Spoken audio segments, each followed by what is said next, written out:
O Vasco empatou com o Palmeiras em 1-1. Conquistou um ponto precioso.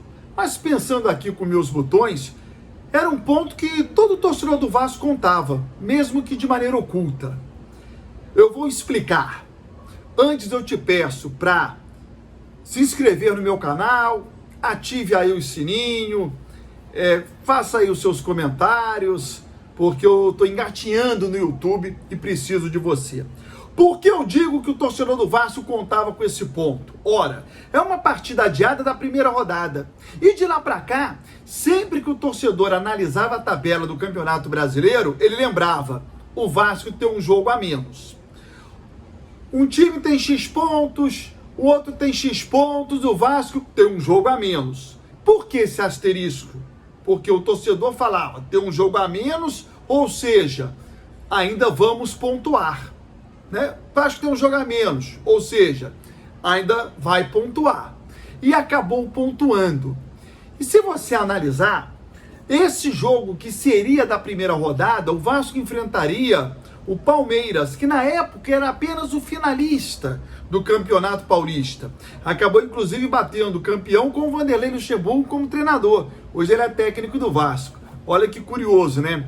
Aquele jogo lá da primeira rodada, só de curiosidade, sem querer desviar o assunto, mas naquela oportunidade o Palmeiras ia enfrentar o Vasco com o Vanderlei Luxemburgo, técnico do Palmeiras. Mas enfim, o Vasco enfrentaria o Palmeiras apenas finalista do Campeonato Paulista.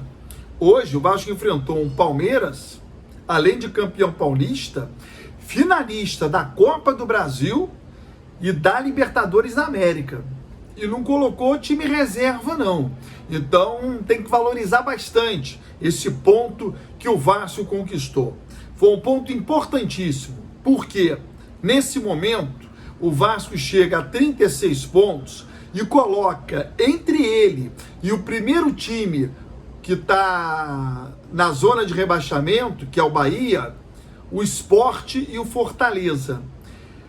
E mesmo que o Bahia na quinta-feira derrote o Corinthians, não vai ultrapassar o Vasco. Então, o Vasco, entre o Vasco e a zona de rebaixamento, você terá dois clubes.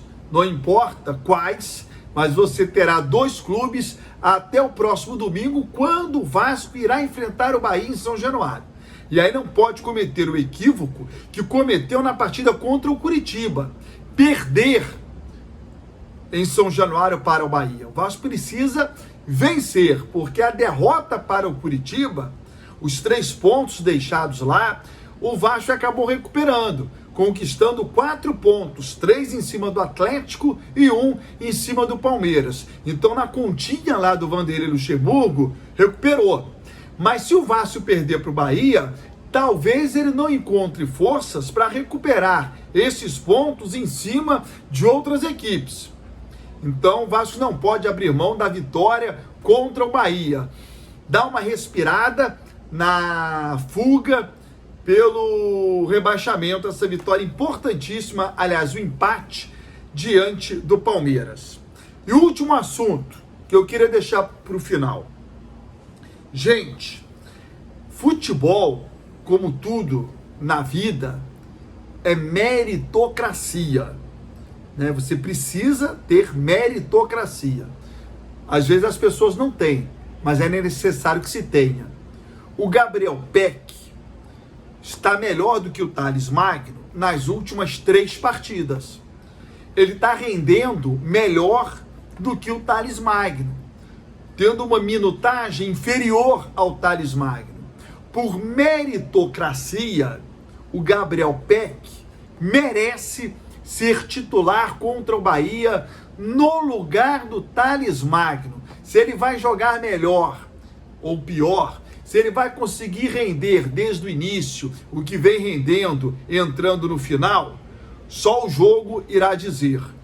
Se ele é melhor do que o Thales Magno, nesse momento ele está jogando mais. Então, por meritocracia, ele já merece entrar como titular no lugar do Thales Magno na partida diante do Bahia. Torcedor vascaíno, ponto precioso. Vamos dormir um pouquinho mais tranquilo.